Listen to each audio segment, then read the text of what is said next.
The United States is the world's undisputed global superpower. That's why President Trump knew only America could stop Iran from developing a nuclear weapon. So he did what his predecessors were too scared to do. He fought back. And while other countries watch from the sidelines, this president is taking action to ensure safety and stability. But it does beg the question, will others step up to protect the free world? Tammy Bruce is Deputy Ambassador to the UN, and she joins me now. Well, Tammy, so excited to have you join. Thank you. My pleasure. Thank you. The world is obviously watching what's going to happen with Iran. There's a lot of focus, of course, on the Strait of Hormuz and getting that reopened.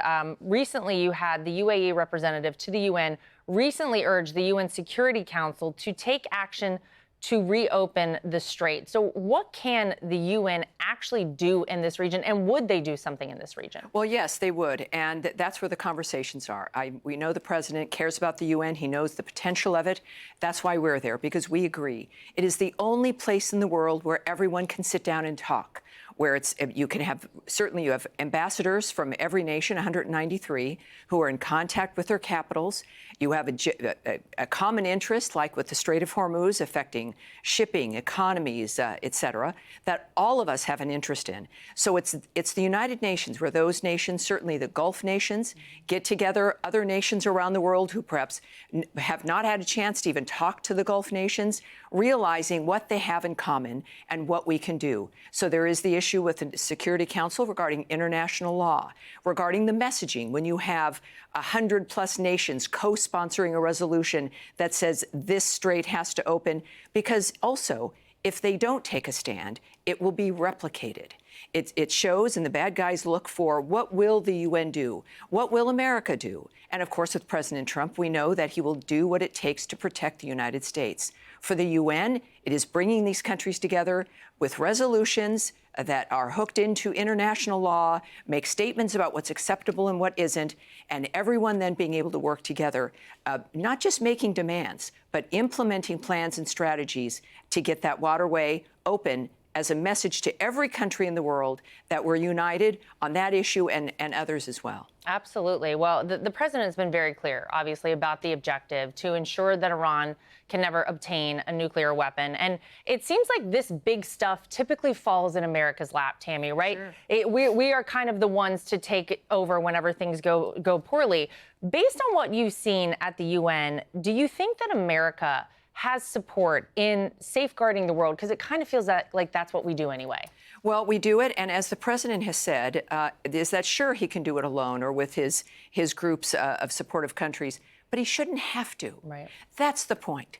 And of course, we've also seen what his leadership has done at the UN, the Haiti resolution for the gang suppression force, the Gaza resolution that endorsed the Board of Peace and moving that forward.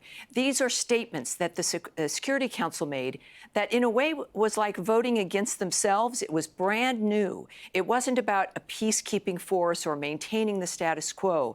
It was an idea brought by someone, though, and this is key, a man, Donald Trump, who has delivered. He has the plan. He made the argument, and they agreed. So that takes leadership on every single front. And we've seen at the UN that when done properly, they will move with us. They will do it. And that, of course, then they're involved to a degree, certainly, the president in charge, the Board of Peace in charge. But there's an understanding that this is a global effort with real leadership that is moving away from the failed efforts of the past, like peacekeeping missions. Really, having a peacekeeping mission usually means there should be peace first. But we have this dynamic where the president at the start with Gaza demanded new ideas because it had gone on for so long. The same with Haiti. The same with so many things. And his inspiration brings up those new ideas. Well, I'm going to go to Israel. Obviously, they're our greatest Middle Eastern ally. They do face a lot of heat from much of the world. And from your perspective, how do we continue to support them while also kind of trying to be a bridge with other countries? Because I think that's going to be important going forward. You know, it's the same thing, isn't it? We support them by being a bridge to other countries. We support them through our certainly undeniable appreciation for them, that they are an ally. At the same time, these are regional issues. Israel has done an incredible job in dealing with the pressure of what these last 40-plus years have been. At the same time, it is a neighborhood. And it's a dynamic where you've got now several generations that have known nothing different than the terrorism and the horror of what Iran has moved through that region, the cancer of that.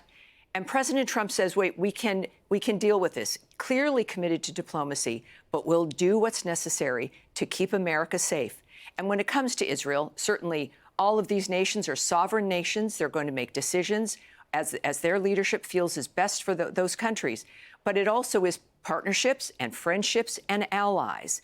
And I think the best in marriages, in families, in diplomatic relationships is being honest and making sure that you're sharing your best with your friends and making sure that they have as many options as possible so that the best option can be taken. And I think we've seen that with President Trump.